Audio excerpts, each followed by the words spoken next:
Welcome back, Cyclings.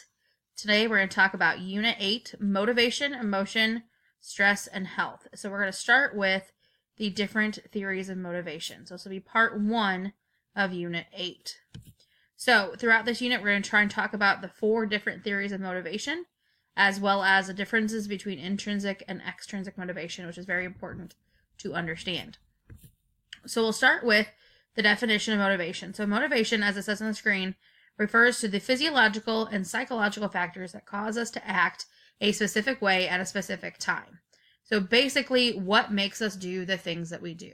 And it's both a psychological and a biological or physiological reaction.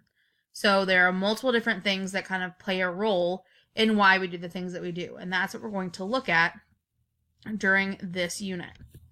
So the 3 characteristics that we have of motivation. The first one is that you have to be energized to engage in some activity. So you have to have some sort of energy or some sort of desire to want to do the activity itself. You also have to have directing those energies towards reaching a goal. So say, for example, that your goal is to get straight A's for the semester. You have to actively want to do that, as well as direct those wants towards your goal. So you can't just say, oh, I want to have a 4.0, and then sleep through class and not do your homework. You have to have the desire to have the 4.0 and then do all of your work as well. And then you also have to have the differing intensity of feelings about reaching the goal. So how badly do you really want it? If you say, oh, I want a 4.0, but you don't really want it, then that motivation for you to do it really isn't going to be there.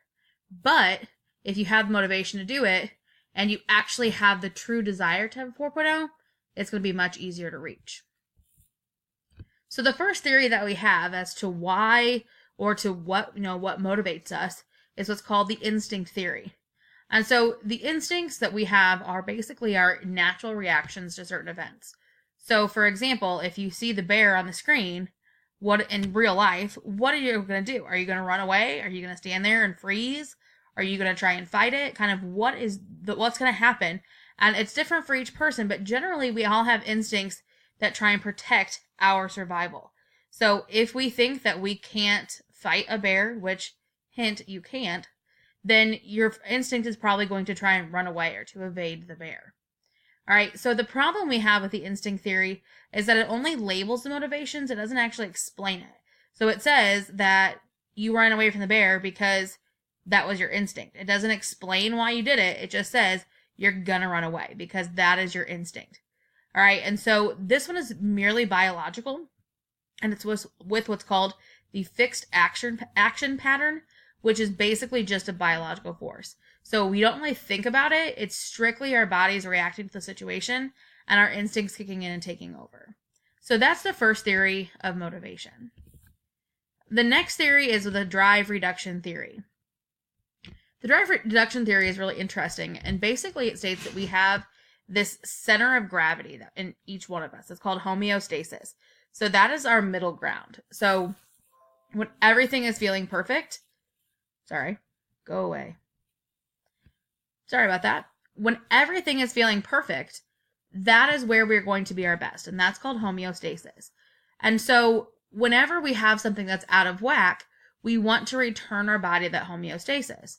And that is what the drive reduction theory is. So for example, if you're hungry, okay, that is your body being out of homeostasis. So what do? You eat to reduce the hunger and to bring you back to your center. So the example of having dessert after dinner, maybe after dinner, you're still hungry. Okay, so what do? You have a dessert to try and bring you down back to that natural level. So we have these needs, which is what kind of makes us want to have these things, and then the drive is what actually causes us to do those. So again, this one is a lot on biology and biological factors. We use this a lot to talk about hunger and different biological things, and not so much things that we have to think about. It's not really a cognitive theory as much as it is a biological theory. Our next theory is the incentive theory, and this one is very much a cognitive theory.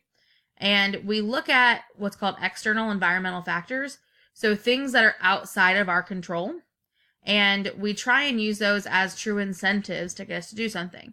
So for example, if your parents say, hey, if you get an A on your final, I'll give you $20. That is an incentive for you to get that grade. So that incentive then becomes the motivation.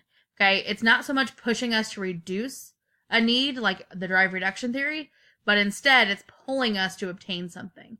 So instead of saying we're going to eat because we're hungry and we want to be back into homeostasis, as with the drive reduction theory, the incentive theory says we're going to give you an incentive or reward to do something to pull you into that activity.